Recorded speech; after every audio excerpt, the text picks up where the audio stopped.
Still kicking. How are you? We're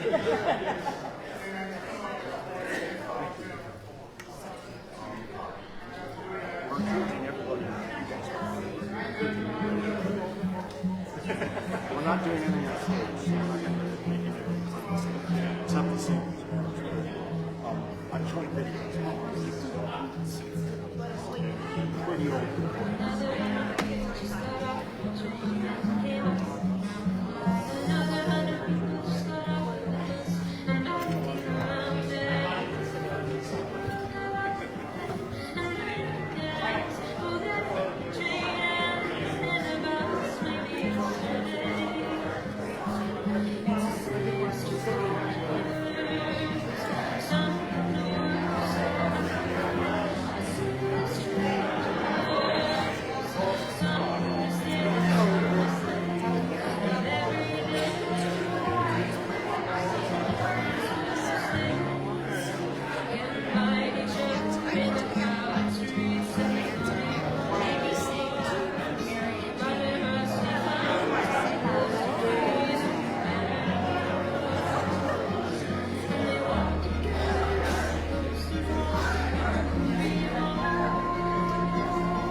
Recovering well. Oh, yeah.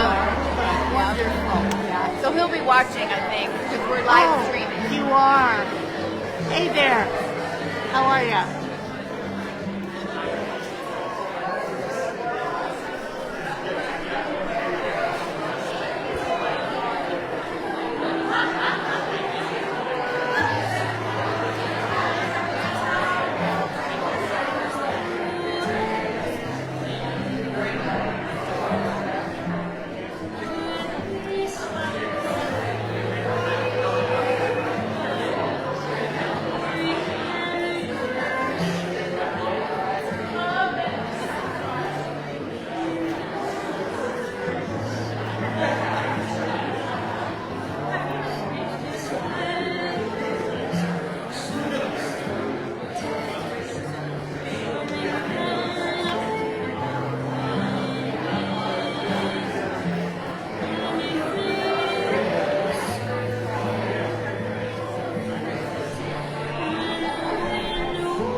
Good morning.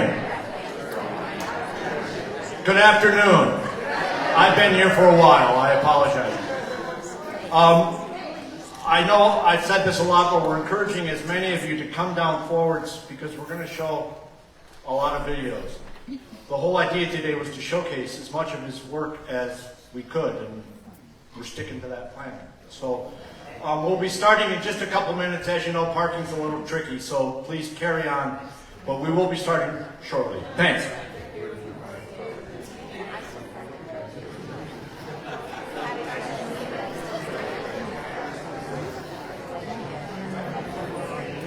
know what?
Yesterday is done. See the pretty countryside. Merrily we roll, bursting with dreams.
coming to the celebration of the life of our good friend, Kirk Swenk. You were trained. Let me tell you something, is that audiences have forgotten how to listen. They've turned on their mics for so long. We were trained to hit the back row. So I want to thank you all for coming to the celebration, celebrating life of our friend Kirk Lewis.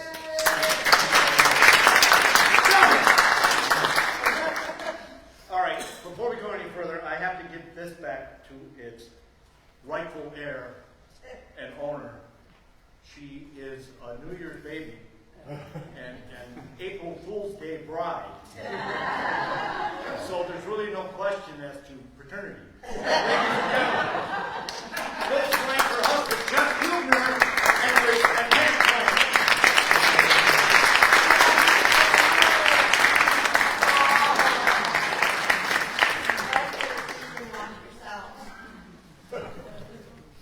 Okay, we want to showcase as much He of said this. we should introduce ourselves. Oh, please, you go first. Okay, my name is LaFong, Carl LaFong. Capital L, small A, capital F, small O. God, there are no W's. I'm Rod. Go ahead, keep going. No. My name is Maurice. My name is Mahatma K. Jeeves. Thank you very much. This is Steve Tabor. I'm dropping the call. Thank you again for coming. The idea today is to showcase as much of our friends' work as we can. We will open it up for stories. If the stories go too long, Rodney and I will be the hook. I've also produced 3 video packages. Kirk archived almost everything. I have back there a collection of DVDs that we have transferred all of this stuff onto. And it's no small package, let me tell you, there's a lot of DVDs. So we'll be showing a lot of that today. We also have a couple wonderful friends who have agreed to sing and play for us at the last minute, because I wanted to have music.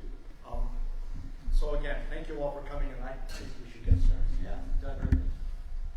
We're going to try to go in some kind of chronological order. So the first guy I want to introduce, I've known him since we were children together, Kirk's brother, Keith Swenk.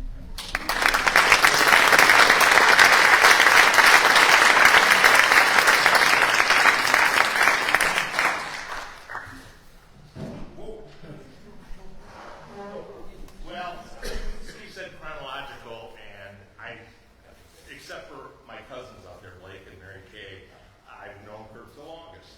I've known him literally my whole life. And I just want to touch on a few things that he did that prepped him to become the actor that he turned out to be.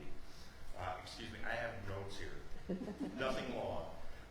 The first thing that I remember from our childhood, and I was probably about 3 years old, and I had one of those little clowns that was a wobbly, back and forth, and he thought it would be cute and funny to put it on our swing. And he put it on our swing, and of course the minute he pushed it, off it went, and broke.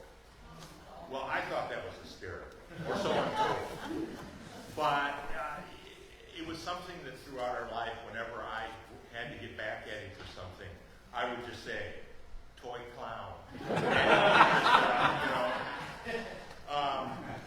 He did we did actually, a lot of acting to comic books. At our house, we had a little square hallway, and the bedrooms and the bathroom all fed into it. And so I would have to say that this was Kirk's first experience with theater in the square. But we would take comic books. And the one I remember very, very well is Babes in Toyland. And we would take that, and he would play all the male leads, and I would give all the female counter leads. But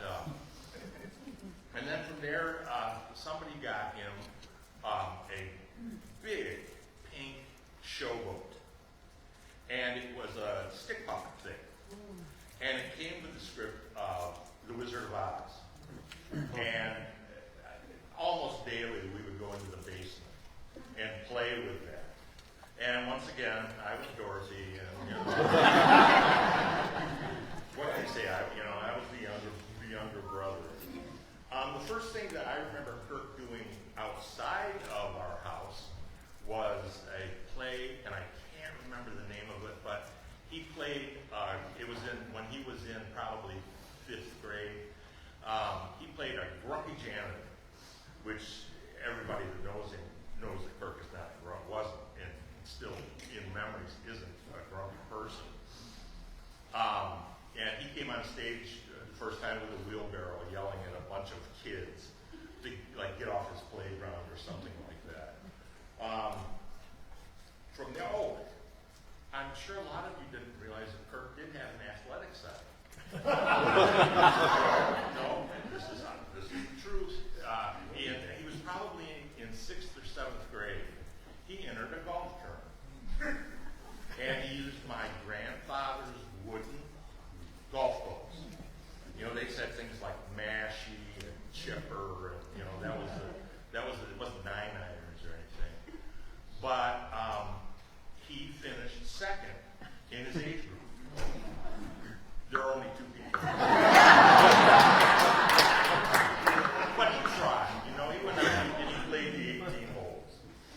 And then from there, when he got into high school, as a junior in high school, he played Prince Douglas in Once Upon a Mattress in high school.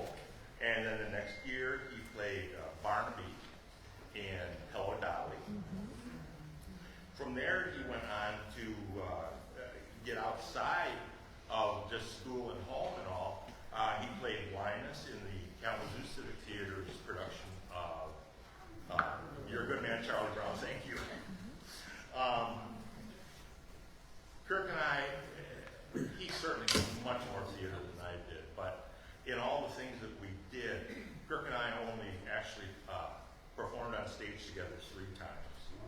The first time was right up there, in the very first production at this Civic Theater, Tea House of the August Moon.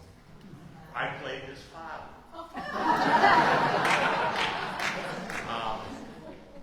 And then, what was next? Then he did. Okay, since you brought it up, and I was, Kirk and I directed. This was in the Grand Haven Civic Theater.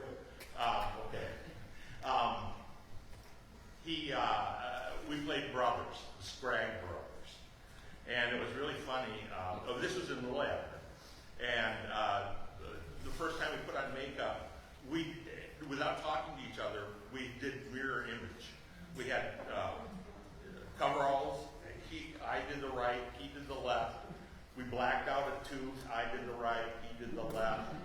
He combed his hair forward. I combed mine back, and and then we also performed together. And this is taking a little bit of not a stretch, but the other time that we performed together is we did If Mama Got Married in the production of If They'd Only Let Me, and we played the 2 sisters. Only we didn't dress as sisters, okay? But we did dress in what? Yeah. And to close it off, I just want to say that Kirk was an excellent performer. He could do anything. But the one role that really, really, really stands out for me was his doing the MC in Cabaret.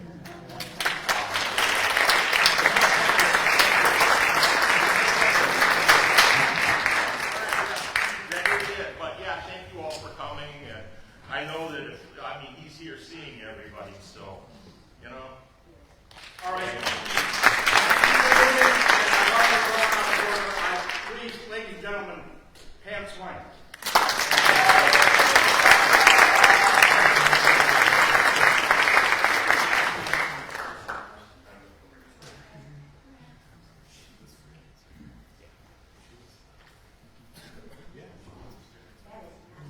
You heard that, Carol?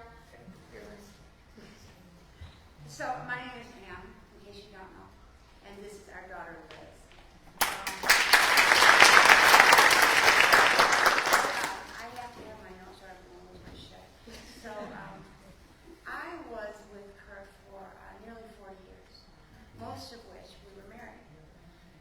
For today, on behalf of my brother Chris, sister-in-law Connie, my nephews Pat and Brian, my brother-in-law Keith, as well as his family, Lynn, Brendan, and Courtney. But most importantly, our beautiful and caring daughter Liz.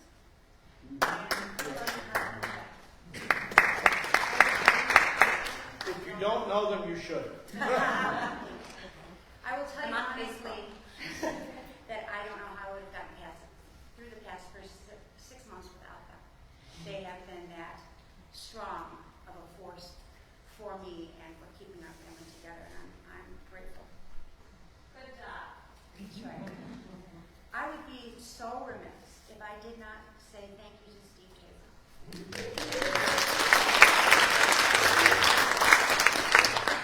Prior to me.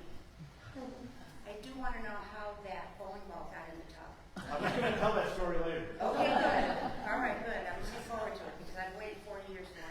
I don't tend to have an answer. Okay. And I also thank Rodney Vaccaro, a very long-time friend that he met on roller skates at Western Michigan University at Miller Auditorium. Which I just told my kids. I'm a preschool teacher. I just told them that story last week as well. He's in the pipeline. Keep going. So these are the people that made this happen. Plus my friend Judy Kinney, who arranged the after celebration, and my friend Kathy Reed, who helped wrangle everybody on the east side of the state. So thank you. Really helped with this event, have on the black shirts with what we consider to be an icon. And so if you notice those people around, I will thank them or hug them, whichever works for you. And I also want to say we have so many people from across the country that are here. Los Angeles, Las Vegas, Columbus, North Carolina, Oregon, which I just found out, and Missouri are here today, as well as Chicago friends. We love all of you very much, as did Kirk. And we especially are thankful to the Grand Rapids Civic Theater for providing this amazing venue for us today. Bruce Tinker.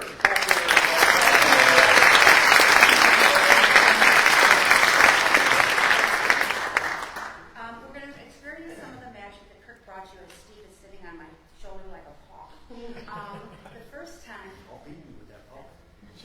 No, it's my puppet now. I will try to go through this quickly. The first time Kirk and I connected, interestingly enough, was on the log ride in Cedar Point. And I know that the person sitting in back of me on the log ride would be with me for the next 4 years. But that is what happened. Was he singing? I'm sure. When we moved to Chicago in 1994, I traveled a lot with all the different organizations I was a part of. Kirk founded a job that he loved, but his primary focus was on Liz. And Liz, well, she had a learning lab in theater provided by her very talented dad. In Chicago, she was a regular at rehearsals, performances, and got to the point where she was in many productions, some with Kirk. And worked backstage. It was an amazing bonding time for them, and to be honest, I have a bit of jealousy. But it wasn't always easy, it never is. I remember a night when I was in Denver, working in Denver, prior to mobiles, and I called home, and they get on both sides of the phone, and they're just going to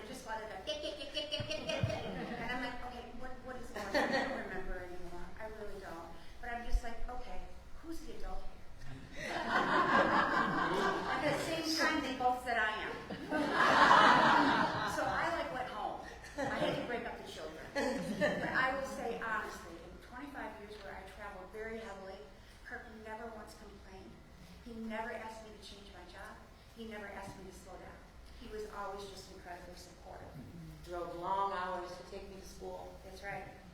We moved back to Michigan 8 years ago on Memorial Day weekend. Why make 2 house payments, right? Well, that morning after we moved, Kirk had a stroke. And I swear it was done on purpose because we had to finish moving everything. And he was done with it. you know, it was interesting because I said, well, he had an amazing recovery. They've never seen a recovery like that. And I'm like, yeah, it's called I Don't Want to Move. Let me just finish with, it didn't stop. Our life didn't stop. Neither did all the laughter we shared, the cooking and entertaining we did together, the countless memories with special friends and family members. The way he got my mom to fall in love with him. The way he adored our pets, and there were a lot of them. The way he called his mom on a regular basis and offered to help his dad with anything. The way he fathered our daughter. The way he read to her class. The way he supported endlessly. The way he held no grudges regardless of the offense. As human aside from theater, he was one of the finest people I've ever known. And then I'm done, I promise. It's very short. Look, see? Short. So one of the shows that movies that I make Kirk watch all the time that theater people are probably going to gag over is Kiss Me Goodbye with Kate Sally Field, James Caan, and Jeff Bridges. And so one of the biggest things that I remember out of there is Dusty Springfield's song. So Kiss Me Goodbye. I'm sorry that it went so fast. Our future has become our past. Too good we couldn't last. And now we see, with you and me, one's got to let go and let the other go free. And love will still be. Oh, it was a real good dream. And I thank you all for being a part. Thank you so much.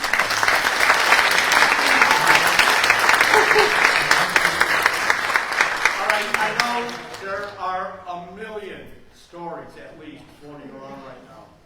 And I just want to remind everybody that there is an after party at the Pino's. We have all day to share them. But our goal is to keep this moving. So I want to show some video. Some of these recordings are really old. Kirk archived almost everything. There were only 2 DVDs. And at this point, I have to do a shout out to our friend Todd Lewis, who helped me put these together, and my brother from another mother, Nathan Helderman, who took all of these videos and converted them so that we could do what we were wanting to do.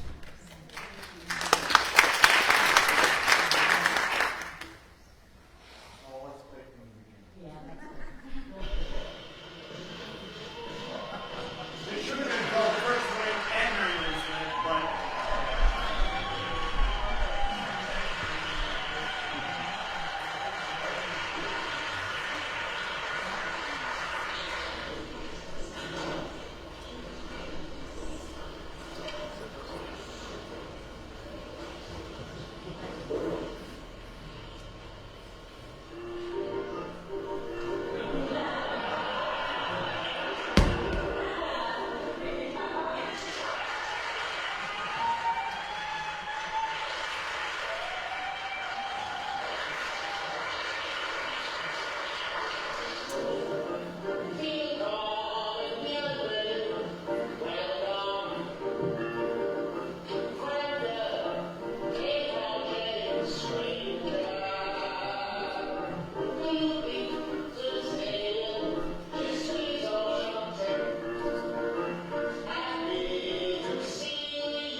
met before you did. Yes, you did. Yes. And I'm embarrassed to say I can't remember what show we met on. I think it was in Kalamazoo at the New Vic Theater in 1972. We did Cabaret. And I'm fairly sure that's what it is. Can I find the program? No. And my memory is just really bad. But we kind of, the New Vic was kind of our home there. And we did so many shows. We did Company, where he played Robert, who's so wonderful. That beautiful voice, he was just wonderful. And, but we did all kinds of crazy, lots of different shows. But then we did Irma La Deuce down there. And Kirk brought somebody along to be in the play. So this is the story. And I swear to you, this is true, but I've got to set it out, okay? So you got a picture, this is 1973, okay? I had hair down the middle of my back. I had this big Fu Manchu mustache. I was wearing probably an everyday outfit, which would have been like elephant bells with a cream zipper, and this fringe, this buckskin fringe jacket that was full of zodiac signs. And I somehow, cowboy boots, always cowboy boots. And I somehow had gotten a pair of those old roller skates, the metal ones that you screw onto your things, right? And it was Miller Auditorium on this beautiful afternoon, and I was skating around the fountain, okay? Because we just did stuff like that, you know what I mean? God knows what I was on, but I was skating around the fountain. And all of a sudden, this guy who looked like Howdy Doody burst out of the box office. He just came running up to me. I'd never met him. And he's wearing like a little sweater vest, and I think he had a tie on. I'm not kidding you, with like curly hair. And I mean, he comes up to me and he says, "Give me one of your skates." And so, of course I said, okay. And I said on the edge of the fountain, I screwed one of the skates. I gave him my left, I kept my right. We threw our arms around each other. For the afternoon, we skated around the world. That is how I met Kirk Swenk.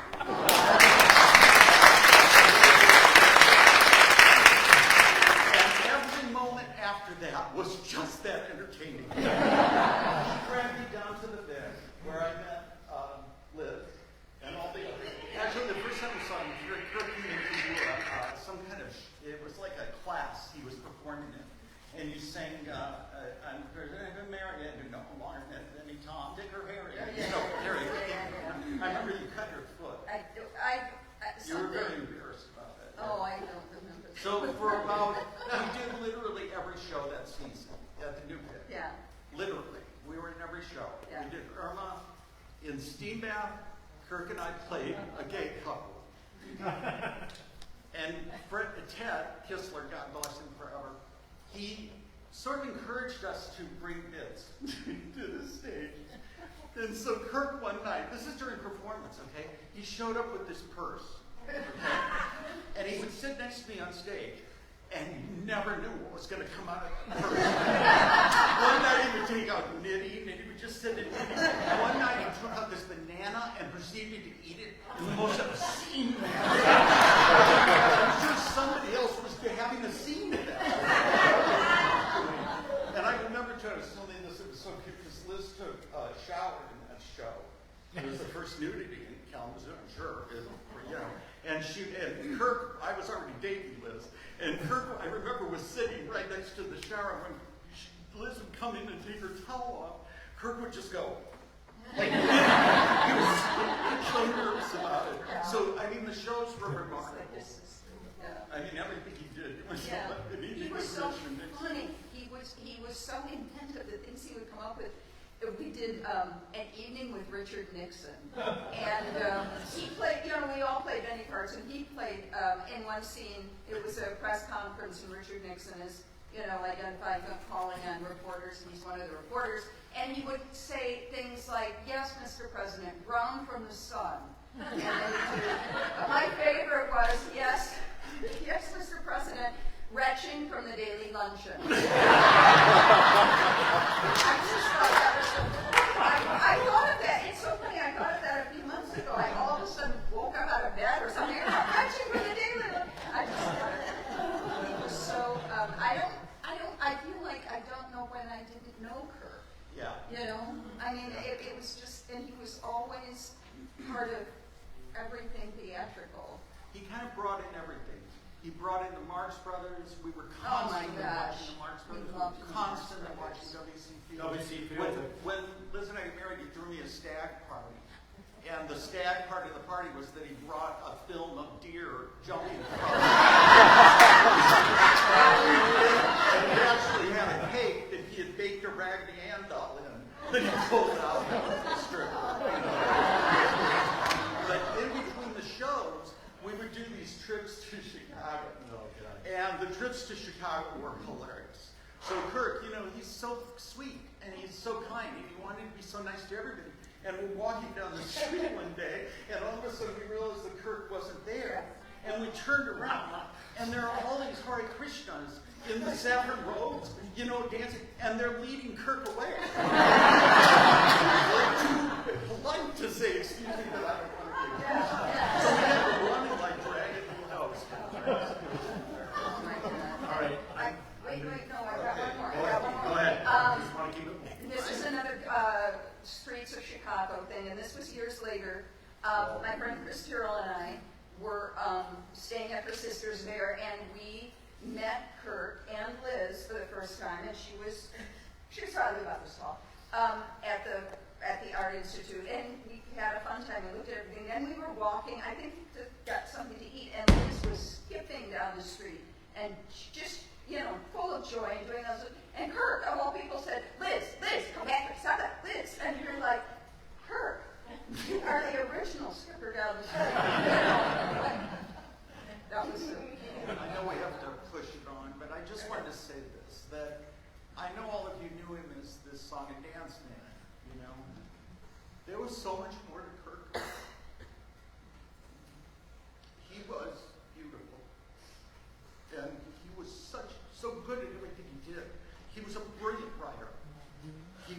His comedy, when he wrote his sketches, were astonishing. And He was the awesome. fastest guy I ever knew as far as coming up with stuff. Oh, yeah. Yeah. And he was also such a good supportive friend. And I owe him so. Okay, don't change That's that.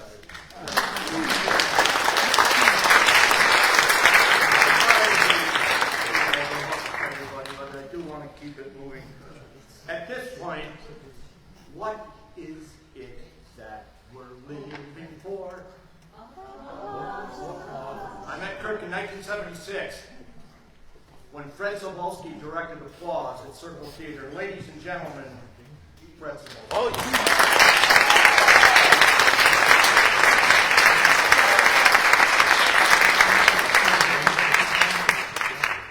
I met Kirk in 1976 when he showed up to audition for Applause.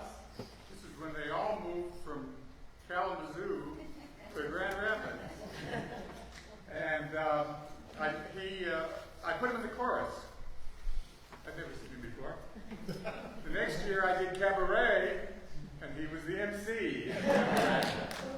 I just want to interject that those two productions raised the level of performance in Grand Rapids Theater. And I say that. In the next decade, we did one musical after another, culminating in his unforgettable performance as Amos, Mr. Cellophane, in Chicago. Then I went off to start Actors Theater in 1981, and Kirk came with me as one of the actors who founded that theater. He was in the first production, Side by Side by Sondheim, that inaugurated Actors Theater. A year later, he was in the Key Show that gave Actors Theater identity, 5th of July. It was a contemporary American play with sex, violence, profanity, all the things that make life worth living. And Kirk played the villain in the piece, so that was his range. I directed him often. He directed me once in a forgettable play named Tribute at Circle Theater. During that time, we became good friends, traveled to New York City, on several occasions. Also went to London, went to Paris. He was a great traveler. The last time I appeared on this stage as an actor was in Bedroom Farce with Kirk Swenk. I was one of the other cast members. And it would not have been, I don't know, I don't think that my career would have been as successful or as pleasurable without Kirk as part of that story. In the last couple of weeks, I've talked to several people who couldn't be here today, but who loved Kirk and who loved all of you who loved Kirk. And they wanted me to let you know that they would be here if they could. Christy Beattie, Dwayne Davis, Roseanne Shansky, and Scott Trost were 4 people who loved him and who he loved. Now let me end with a story about Kirk. One day, he and I were hanging out, and we went over to my sister's house and visited with her. She had at that time, 2 boys, Scott and Craig. Kirk plunked himself down on the floor and read them stories from their favorite books. Afterwards, Craig said to my sister, "He read that story faster than anybody I've ever seen. He is a fast talker." He was, and he will be missed forever.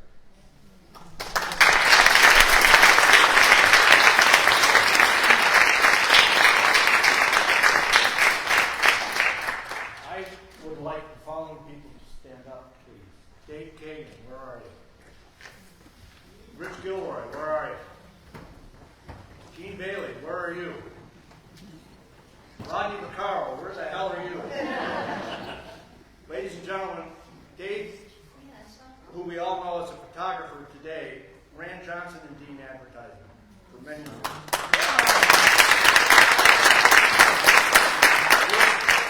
These guys are just part of the tremendous writing staff that he had. I don't know if you guys have anything, but if you've got something now, it would be a great time. Dave, do you want to go? You want me to tell my your spot. Well, okay, David, come up here, please. Okay, so we worked together in advertising. I just wanted to, I know you're sick of seeing me, but I'm way too old to start caring about it. When Kirk was at Johnson and Dean, he was just a great copywriter. And there was one time we did all that advertising for Meyer, okay? And there was a point in time where we had our contact at Meyer was named Marianne Napoli, okay? And I asked Kirk to call her to set up a video shoot, okay, at store 36. And I said, could you please make sure, and also could you make sure that Karen, who was our talent, was available for Wednesday night, right? That was what I asked him. 20 minutes later, he bursts into my office, and he goes, I just spoke to Mary and Napoli, and Napoli, and Napoli, and she said to say it would be fine to do video tricks at store 66. Napoli, Napoli, Napoli. Zing, zing, zing, zing, zing, zing, boom, A. Zing, zing, zing, zing, Wednesday is okay. Zing, zing, zing, zing, just by night, not day. Ha, ha, ha, ha, ha, ha, zing, boom, A. Karen is free is all I pray. Zing, boom, A. I still remember it. Was that billable, and did you get your tax?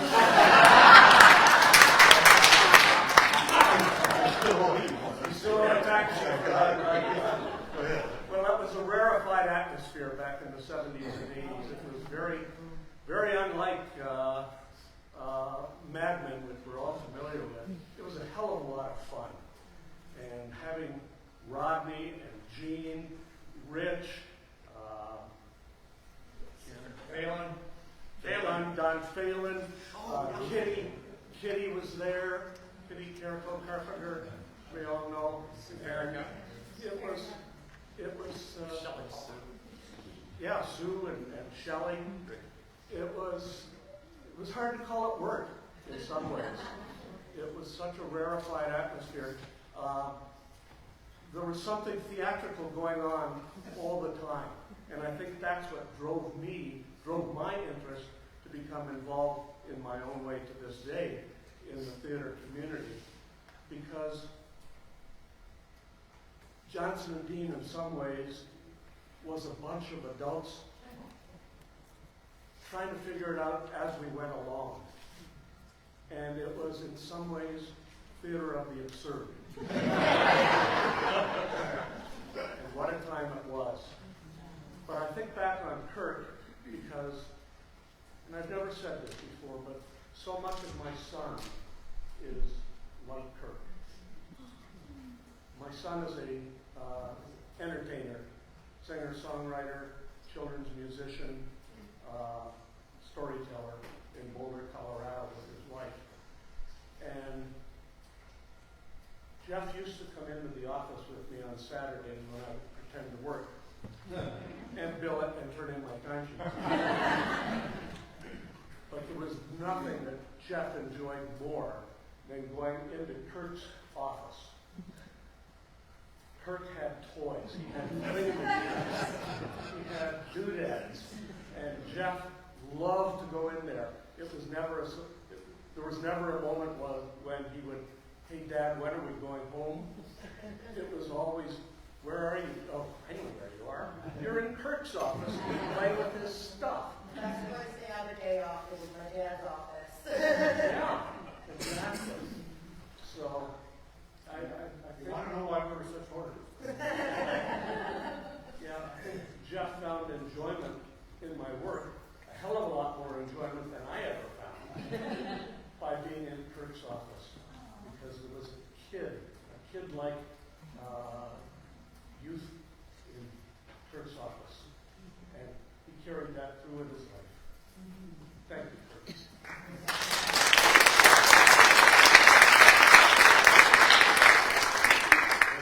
Back in, I think it was 1980, winter of 1980, I was working as a copywriter in Pittsburgh, Pennsylvania, and I saw this ad for an ad agency in Grand Rapids. It was written in Grand Rapids was the Athens of the Midwest. And I was born and raised in Grand Haven. So I said, it's time to get out of Pittsburgh and come back home. So I flew up and was sitting in, we all remember that circular sofa at the end of St. Johnson and Dean. And back then we had to sign in and sign out because we had this brutal taskmaster. And so this guy walks up, this curly-haired guy walks up, signs it, dropped the pencil, made this big flourish about it, and presented it back to the receptionist. I don't remember who it was. It wasn't Sue yet. Sue wasn't there yet. I thought, this looks like a really fun place to work. I am going to crush this interview. So I interviewed Dave, Jane Siegel, Alexis Kiak, who's a living shit. But then got hired. Thank God I did. And for the next 10 years, Kirk and I worked together. And for about 8 of those years, I guess I supervised him. Anybody can supervise Kirk. We used to go out for lunch every day. And I remember one day, one of our writers, Marianne Laus, was working on something. We were going, hurry up. And she goes, Kirk, stop looking at me. So it was kind of like supervising a 3-year-old. Probably the happiest memory of Kirk was the day that Pam and Kirk got married in this little tiny ceremony. It was just her parents, his parents, Keith and Mim, and they asked Kim and me, my partner, to stand up with them. And we kind of introduced them because Pammy was looking for a place to live. She was ad director, Stackies, and Kirk was looking for a place to live. And so they moved into this house up the street from Kim and me on fashionable Morris Avenue. And so they invited us to stand up with them at their wedding, and we did. And then along came Liz, and the rest is history. But that really was one of the happiest days of my life, and I'm sure probably the second happiest day of Cam's life, short of giving birth. So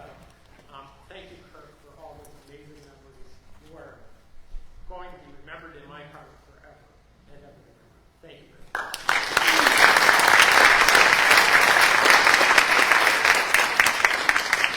All right, I really wanted to have some music for this, and my initial plans kind of fell through.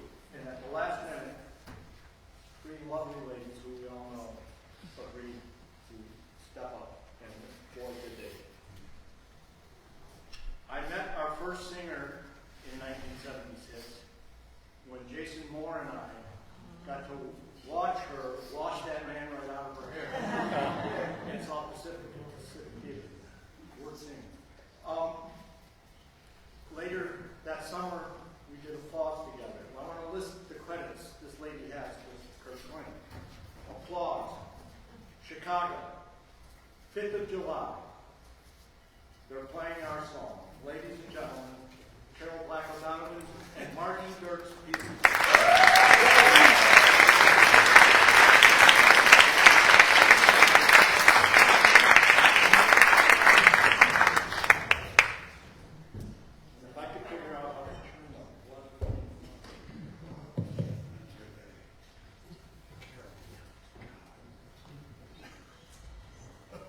Well, I'll make it short, I promise. I feel like Fred or anybody else who had a little piece of paper in front of them. As you said, I've been in 6 productions with the wonderfully talented Kirk Swenk. First was The King and I at the old Civic Theater on Leonard. He had just come to town, and he was thrilled to be cast as a slave. And little did we know the talent this man was bringing to this community. Next, we did 5th of July, the groundbreaking show at Actors Theater. We were in 3 shows together at Circle, Applause, Dames at Sea, Hello Beverly, and Chicago. All directed and choreographed by the dynamic trio Fred Sobalski, Dwayne Davis, and Ken Tepper.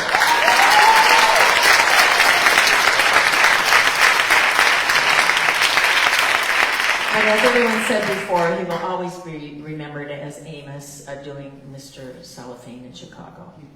We also did a Sondheim review with Jean Reed Bailey, Mary Hyatt, and Kim MacLeod. Again, directed by Fred. We performed for a weekend at Lakeside Inn, which is kind of close to Benton Harbor. And it was an artist's colony at the time. Not fancy. We enjoyed being close to the beach during the afternoons, and we would go down there to the beach and, just lay and have a good time. Well, it was a long walk back up, and I announced one of those afternoons that there was no way I was going to climb back up those stairs and go to the bathroom. I was going to go in the lake. And they took a picture, I was in water, whatever. But, funny Kirk, the next day he came back from the grocery store with a present for me. A box of Depends. Could use them now. The same weekend, Pam Delling came to see the show and stay with Kirk. Even though there was sand in the beds, and there was. She had a lot of fun and stuck with him for the next 35 plus years. This one's hard. It was a thrill to be cast opposite Kirk, and they're playing our song. He played the Marvin Hamlish role, and I was the Carol Bayer Sager role, and she was Sonia, and he was Vernon. Well, this is the show that the bat, Leon, was named in. And some of you are going, yeah. There's a whole couple generations of people that, are calling him Leon. They have no idea where it came from. Well, Sonia, the character, had a boyfriend, Leon, who just kept appearing, but never appearing. I mean, he would call, she would refer to him all the time, and he was just a pain in the ass, but he never walked out. He never came on the stage. But Leon this bat made so many appearances that Kirk decided he would be Leon. One scene had us driving a real miniature sports car out on the stage, and I think there's a picture out front of it. And the brilliant Trent Wadsworth put that together. Anyway, when we drove off after our little song on the stage, we came backstage, and the crew shouted at us, "Get out of that car!" because Leon was in the bottom of the car at our feet. Yeah. Oh, those are such great memories, and thank you, Kirk. So I just want to do a couple really short little songs. There's so many people in this room who should be up here singing. I'm looking at all of you, and we'll just have to do it again so you get a chance.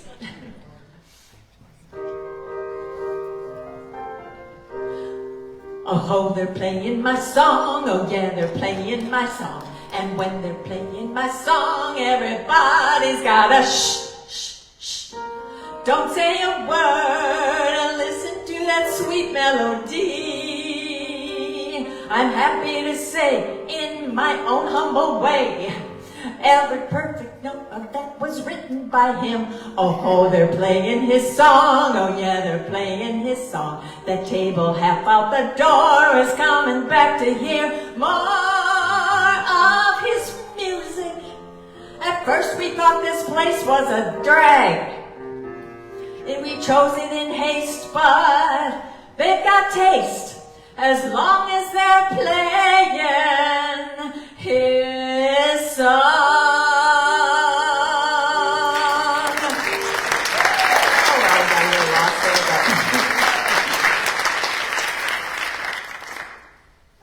This next one is for Pam from They're Playing Our Song.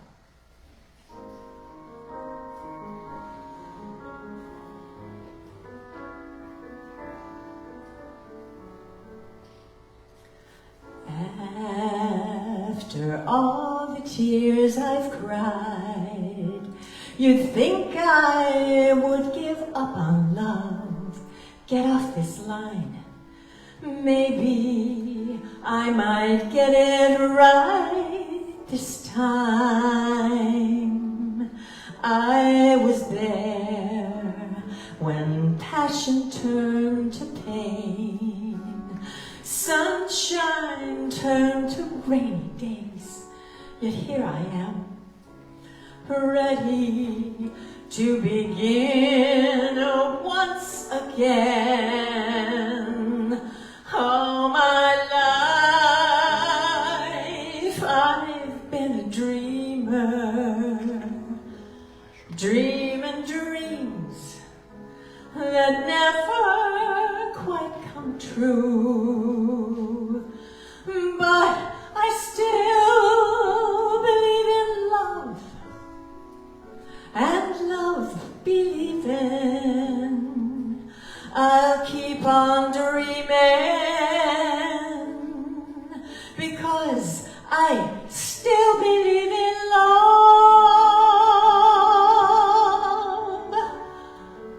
I still believe in love.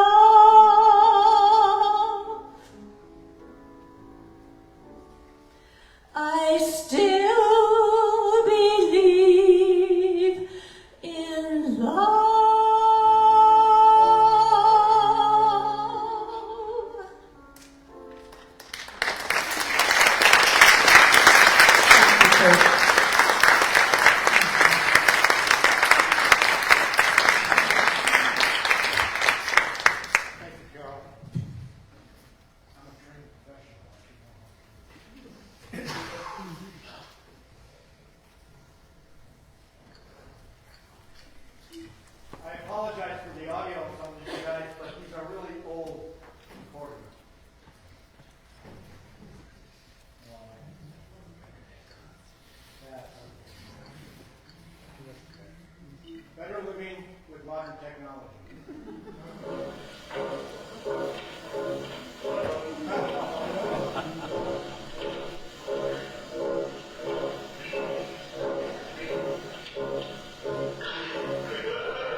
notice him.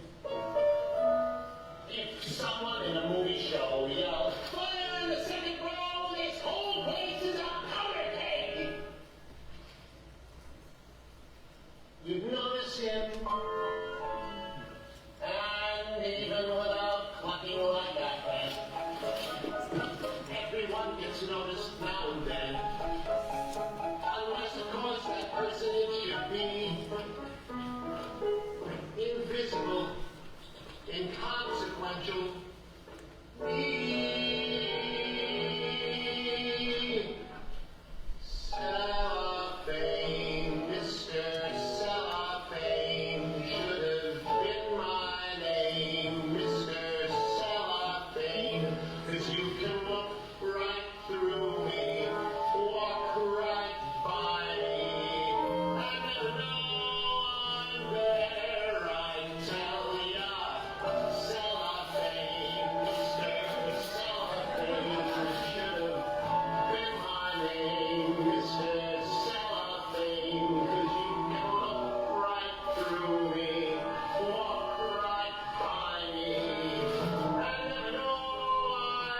him.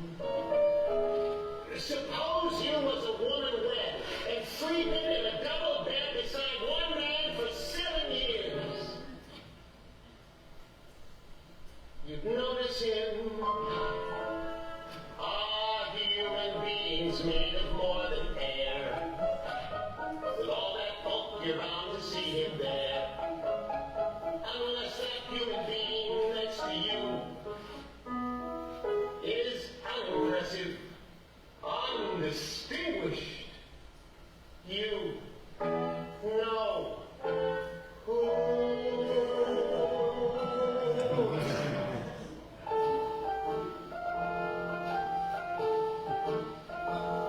Should have been my name, Mr.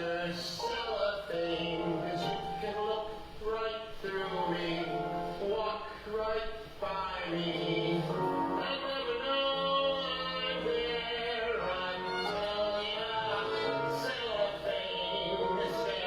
Cellophane. Should have been my name, Mr. Cellophane, 'cause you can look right through me, walk right by me, and never know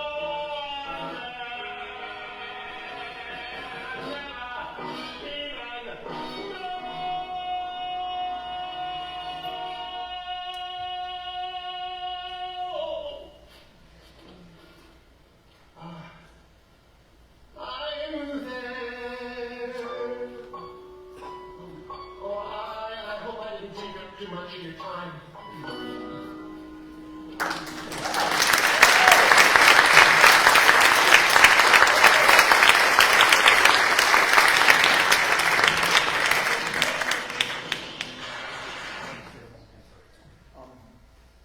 That last clip, Kirk did Chicago twice. He did it here, which we mentioned earlier, but this serves as a reminder that when he left G-Rap, which is what the kids call it, he never left the theater. And this last package is going to have a lot of stuff that he did in Chicago. At this point, Rodney would like to say one thing.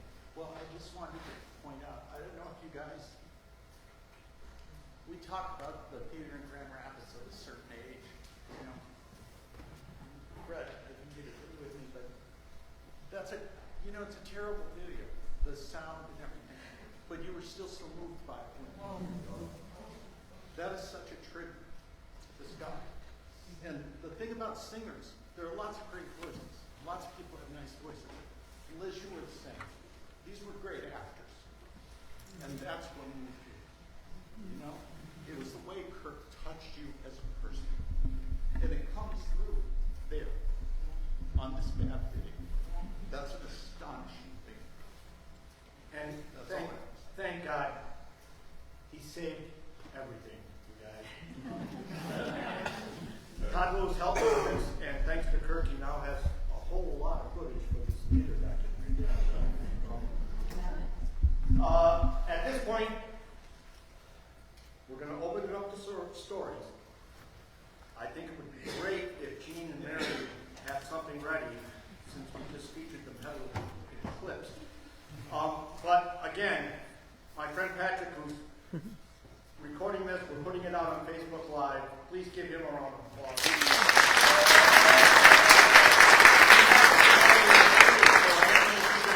Okay? Thanks, guys. Jean Reed Bailey and Mary Hyatt, in case you've never met them.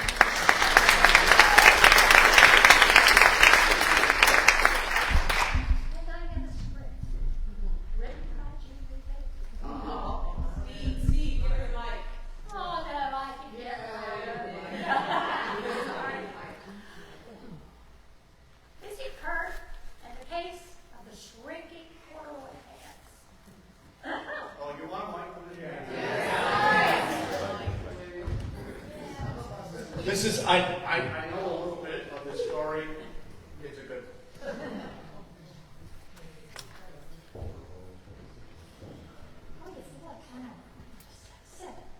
one. Okay, where's Kirk? Always it was, where's Kirk? This supposed, what? He's supposed to meet us here backstage. We go on in 20 minutes. Oh, he stopped at Myers to buy a pair of pants. The corduroys shrunk in the washer as he washed them on hot. Okay, this was just round and around. We did this several times. Sometimes we went shopping with him before we took off up north for a show. Okay, another time at the Amway Grand, where's Kirk? Now, we were on stage singing. We look around and don't see him. Kim, where was Kirk? I don't remember. Okay. Oh, he's across the room getting a drink of water. Was that the same performance where he suddenly pulled Kim in front of him to cover a hasty zip-up of his pants? He never checked anyway. To someone who didn't know Kirk, these examples might make you think he wasn't a serious performer. He was seriously a consummate performer. I don't know anyone who was as quick a study. Oh, what is that study? He often, do you know here the P's? He often knew all the lines and lyrics before rehearsal started. Oh, and he also knew your lines also. Kirk gave you so much energy on stage, you just had to be quick enough to return serve. What's a joy on stage and off? He was a joy on stage and off. Unfailingly positive. He made us laugh, but he was more than a natural comedian. We won't ever forget his poignant Mr. Cellophane. Kirk, we treasure all the memories. You remain in our hearts, as do Pam and Elizabeth, and all your beloved family, including your theater family. Good night, sweet and funny Prince. We miss you, we miss you, we miss you.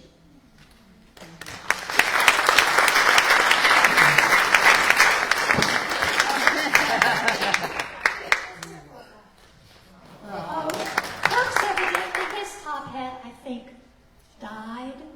Oh my God. Okay. But it was worn out by business. Okay, anybody else? I would like to. Please. And if you don't want to come down, and you can make everybody, hear you, don't feel you have to come down. Please. I know Kirk. First of all, my name is Amanda Smith. A lot of you know my parents, Don and Nancy Smith, my sister Emily, and I actually know a lot of you from when I was little. Nancy's videos are a huge part of it. Yeah, I was going to say, I think my mom actually probably taped a lot of that. She worked in town. So, first of all, I'm not wearing black as a morning color. I celebrate black. My whole wardrobe is black. But I do have some colors on for June. And so, I was an original member of Summerfest back when it started in 1981. I wasn't able to participate in Oklahoma, but I was part of all the dancing with Jim Snyder. And then in 1982 was the first time that I got to be on stage on the Civic Theater for Carousel, and I was one of the Snow Children, and Kirk was our father. And I was 12. I was kind of the mid-range, but there were two casts, and I just remember those days being such treasured memories for me. Kirk taught us as children how to behave in the theater etiquette, but he also played with us, and he taught us to have fun. He taught us to enjoy what we were doing. He played little tricks on us, and you never knew when they were going to come. But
take my pills, and the mute doesn't mute that. So that's really all I want to say. I just want to say that I love him, and those Summerfest days for me will always be treasured.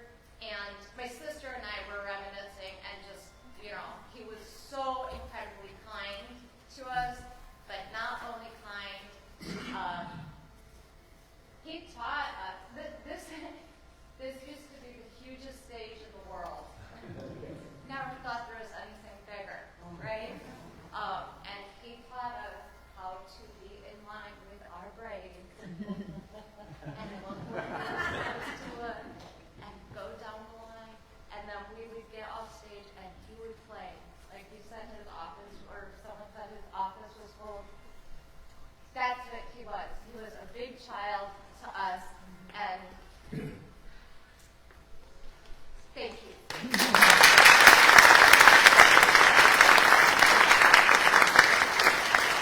My mom did want to be here. She's very sick right now. She's got that respiratory, but she sends her love to everyone. Anybody else? Yeah. Now's your chance. Dave. Craig, Dave, and then Craig. Way back in the 70s, before I knew Kirk, we used to get a radio show on LAD in the morning with Tim Steele. Remember Tim Steele? That show, I think it was every morning, maybe it's every week. It's called Famous Prince. And he'd play a little clip of a film. Then you call in if you knew the answer, he'd answer. If you knew the answer, you were right. And he would know it. Otherwise, he'd say thank you. Wrong answer, go to another person. So I started playing that game. For some reason, it was around in the mornings. And I like films. And I thought, yeah, I know about films, so I'll play this game. So I did it for several weeks. And then he phoned, said, we are going to have a show. He always wanted to have a radio show, or a TV contest show. So he had it at Studio 28. He said, you were going to test us if you wish to be. This other individual, and Kirk Swenk. I didn't really know Kirk then. I knew he's in the theater, and maybe we had briefly crossed paths. So I felt pretty confident because I like film. So we started this game.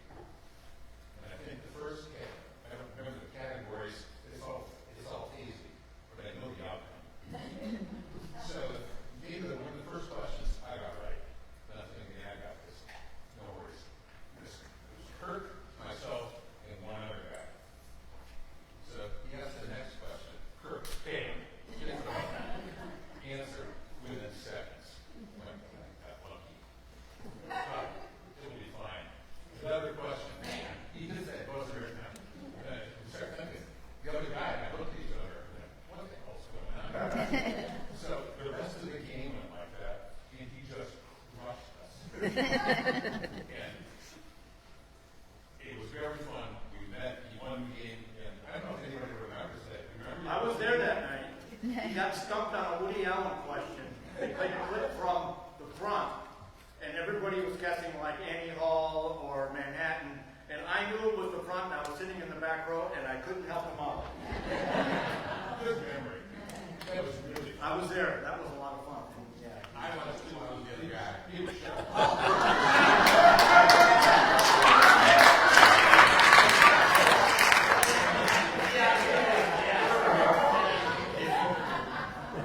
I have known this gentleman since the day he was born. Literally, our families were neighbors. I literally remember the day Craig Hamlin was born. Ladies and gentlemen, Craig Hamlin.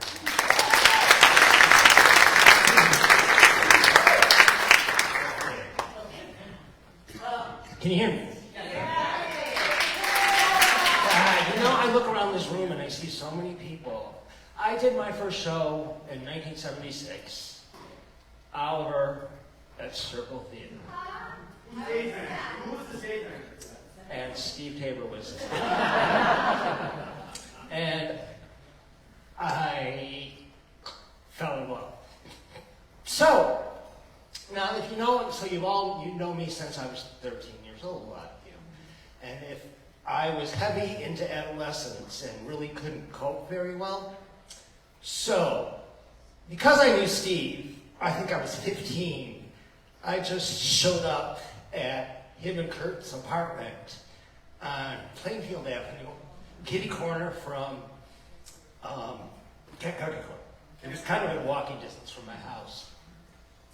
And I was probably a pain in their ass. Because I showed up all the time. Kirk, they always made me feel seen.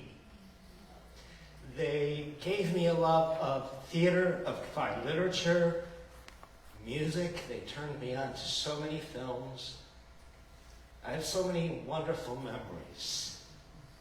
And my biggest memory is that, I wasn't the most mentally healthy person at this point, and Kirk he was cool.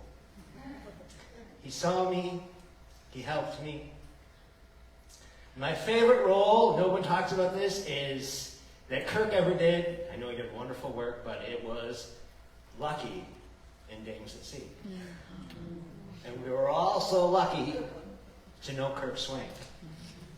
And really, thanks to Steve and Kirk, I'm probably still here. I got to tell Kirk that. And I'm really glad I did. Thank you.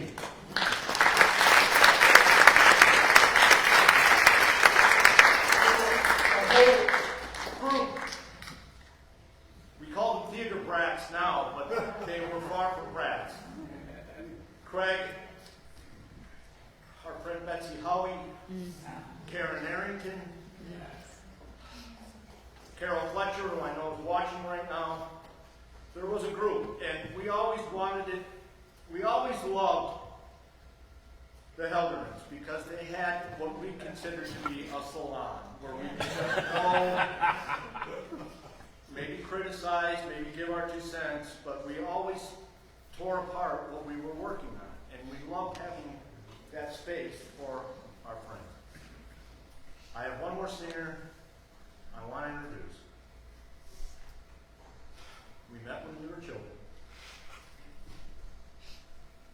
One of the DVDs Kirk had was A Day in Hollywood, A Night in the Ukraine, which is a show that should seriously be revisited today. No joke. Kirk, in the second act, got to play Rajo. Mary Rademacher got to be Harpo. The DVD would not transfer. You can still watch it, but it would not transfer. I'll work on getting you a copy because it is really worth seeing. They were hilarious. Ladies and gentlemen, Miss Meredith.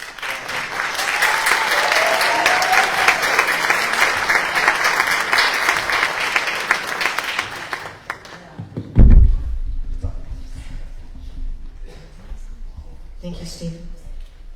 So shaky. I feel no more special than anybody else, but Kirk made everybody feel special. And I won't go on, but my first show I saw at Circle was Cabaret. And I tried out that year, but they said I was too young looking.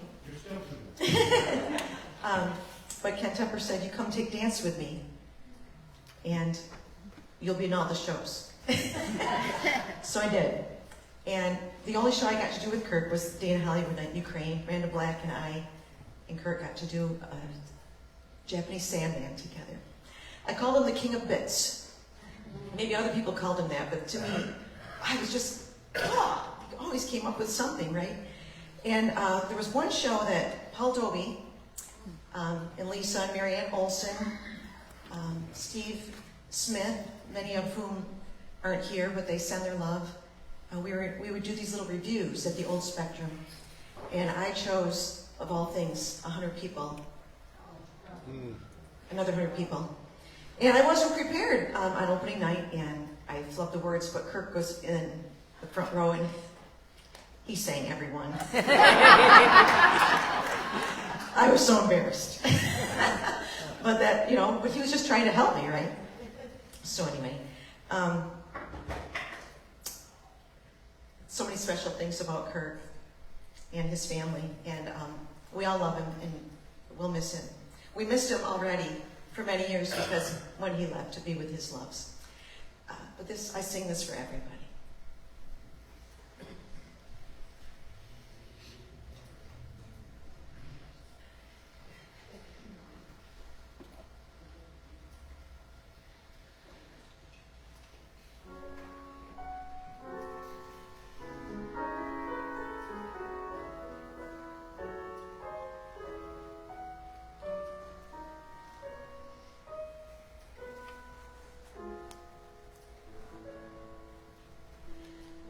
I'll be seeing you in all the old familiar places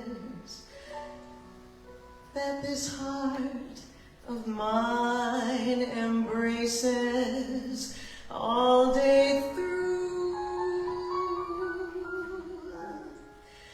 In that small cafe cottage, the park circle across the way, the Civic actors and the Vic, the old Spectrum church, the ladies' lit.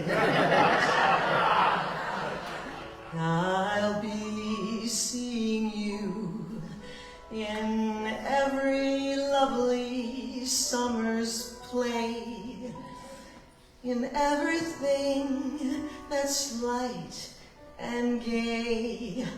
We'll always think of you that way. We'll find you in the morning sun, and when the night is new, we'll be looking at the moon, but we'll be seeing you.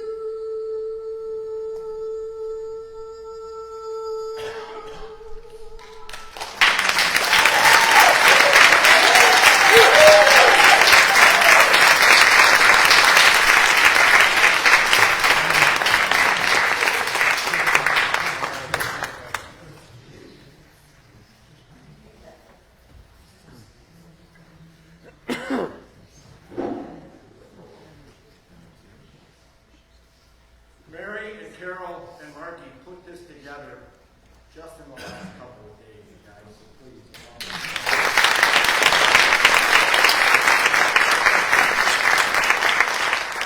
Guess what? What? It's my turn! I will.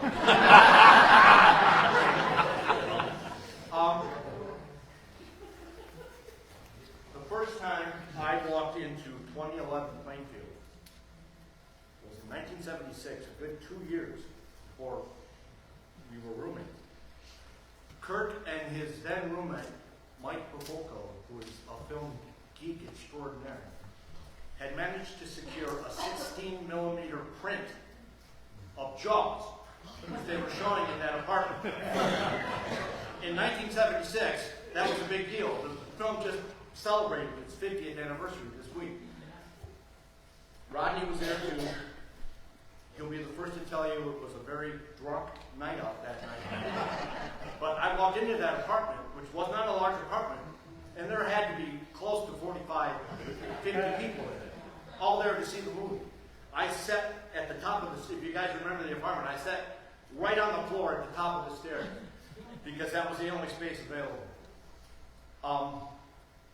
In the winter of '78, when we had the tremendous snowstorm, and we were all sucked in, my dad and I was still living at home, my dad and I were digging ourselves out after we could finally get out for a couple of days. And as we were digging out the car, my dad turned to me and goes, "I think that's Kirk Swenk."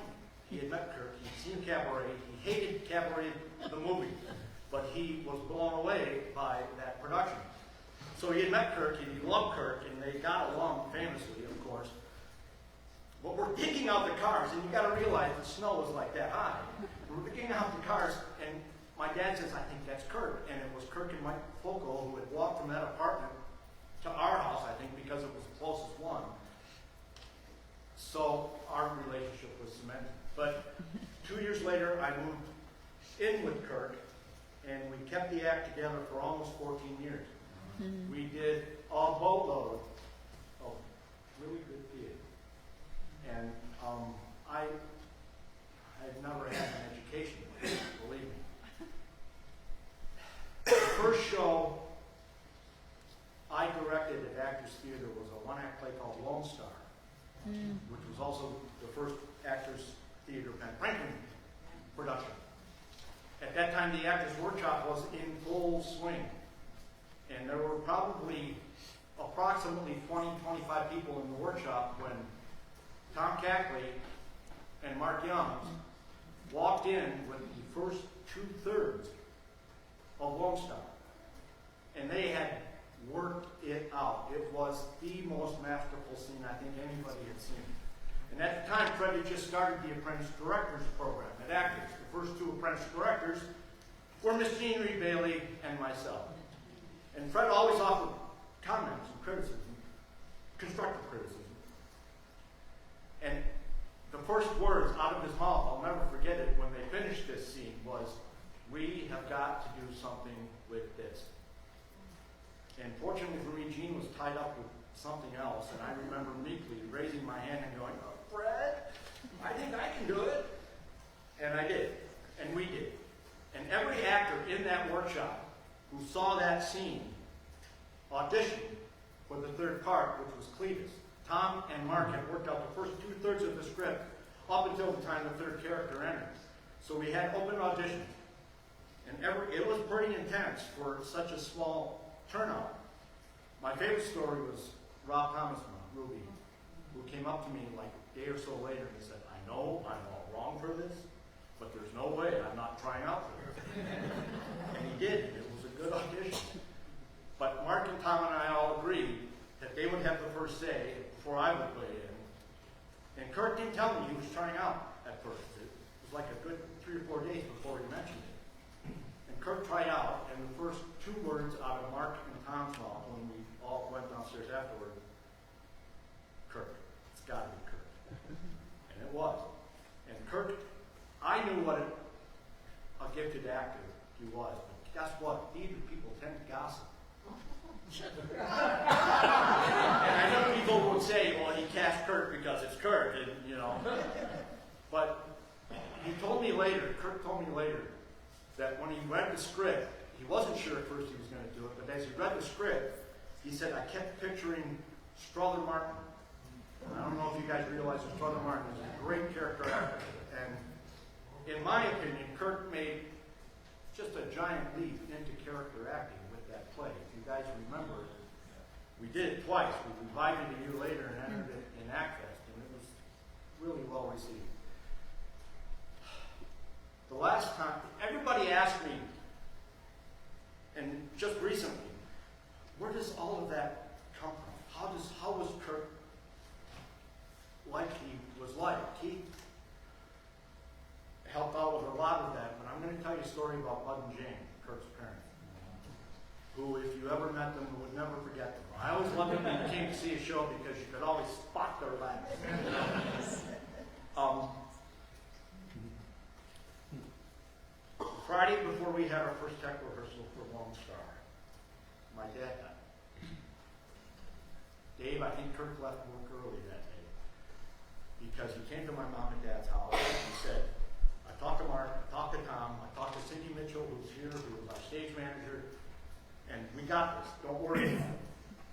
And the last time I spoke to my dad, we had just a bloody fucking argument, pardon my French, because he wasn't living at home, he was living with another woman. And Kirk, of course, knew this. But he showed up at my mom's house and he said, "We got this." And God bless Cindy Mitchell, and those guys, and Roseanne Steffens, and a whole host of people who handled the tech for that show, which was not an easy tech. We were still splicing music cues together on tape, reel-to-reel tape in those days. I still have the tape, by the way. I could not find the DVD for Lone Star. I'm kicking myself for that. The Saturday tech rehearsal, they got through it, and that night, there's a knock on the door, and Bud Swenk is standing there with food enough to feed everybody here. I'm not kidding. Poor Jenny must have been in the kitchen all freaking day because we ate for like 2 weeks. Desserts, salads, mashed potatoes, gravy, just all kinds of casseroles. And I think that speaks volumes about who these guys are, because I can't think of that time now without getting a little emotional. But Bud was so great because we insisted on him staying and helping us eat some of this stuff. And he brought a case of beer, and the three of us sat around our table and listened to jazz and just told stories all night long. And today, that means all right, enough of that. I have one more story and one more song that I want to share with you before I show the final video. Cassie Gibson is sitting over there, and when we did Gypsy here in 2005, Jenna Valdir played Baby June, or played Adult June. And Jenna is now married to Todd Chance, who's the host of Fox 17 Morning News at 9. Last year, Jenna and Todd lost their daughter, Grace. Before she passed, thanks to our friend Rodney and Lori Valdir, who was also a longtime Civic Theater, and is now living and working in New York, and a few others, arranged a screening of the movie Wicked before it premiered. And Grace got to see it. And afterward, the director, John Chu, Ariana Grande, and Cynthia Erivo all reached out and messaged Grace. Cynthia Erivo went the extra mile and actually managed to do some FaceTime with Grace before she passed. 2 weeks ago, Cynthia Erivo released her latest album. The last cut on this album is what I'm going to play for you now. It's titled Grace. So many of us right now have gone through so much. Poor Annie Beals lost her mother a couple weeks ago. Our friend Edie Evans lost her mother a couple weeks ago. And yesterday we had a memorial for our friend Bobby Haggard. This song that I'm going to play for you is only like 4 minutes long, but I think it speaks a lot to what we're all feeling right now, but I also think it's a song of healing and of hope and of love.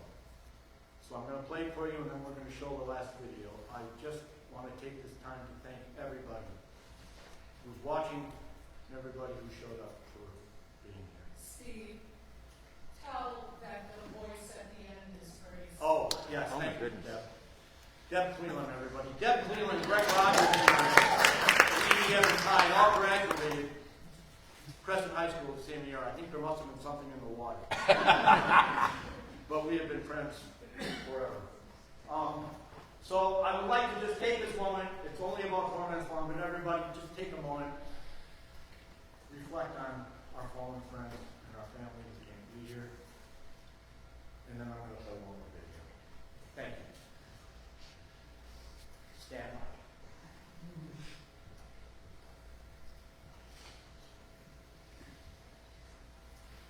Yes, that would be my eyes.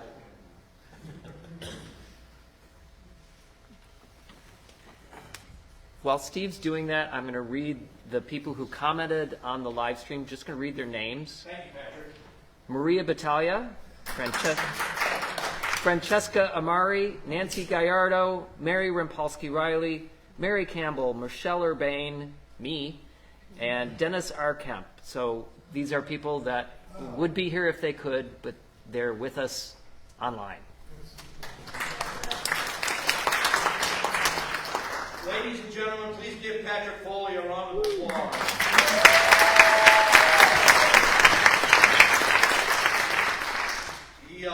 He about kind of happened again at the last minute, and I can't thank him enough. I also need to remind everybody that after the after party, tonight we're celebrating Patrick's father's birthday at the Knights of Columbus Hall on Muskegon and Leonard on the Wild West Side. If you're not sick of telling stories at the after party, please join us. I'll be there. Here we go.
not one lump.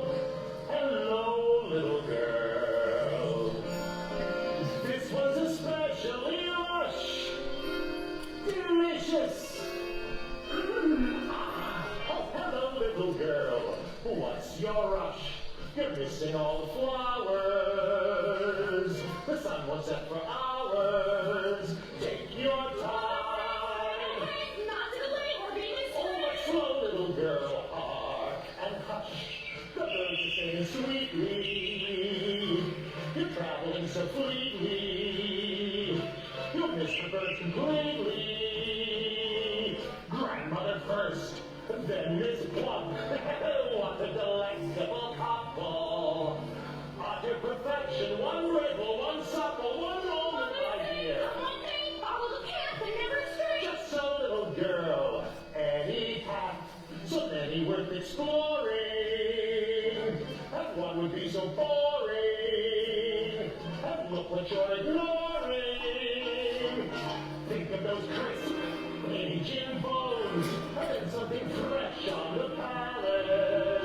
All of that scratches finality twice in one day.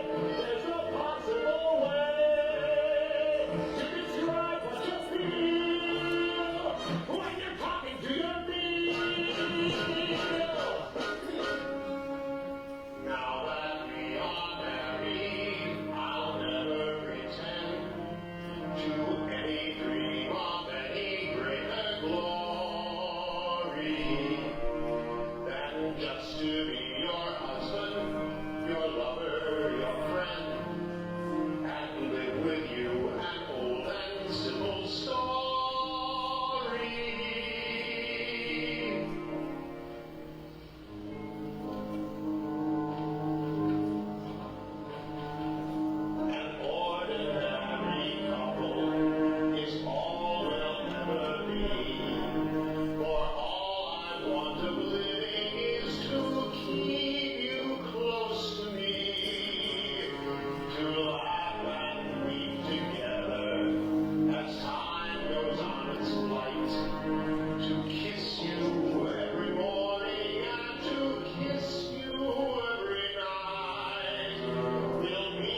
Sticking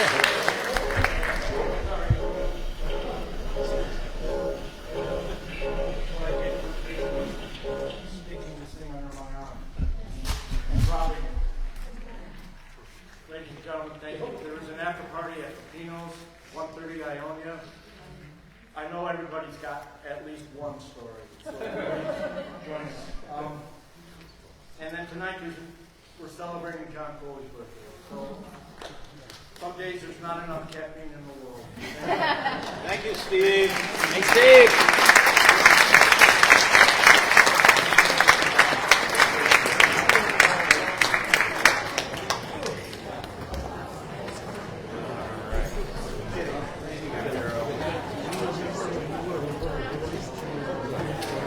Oh, yeah. I remember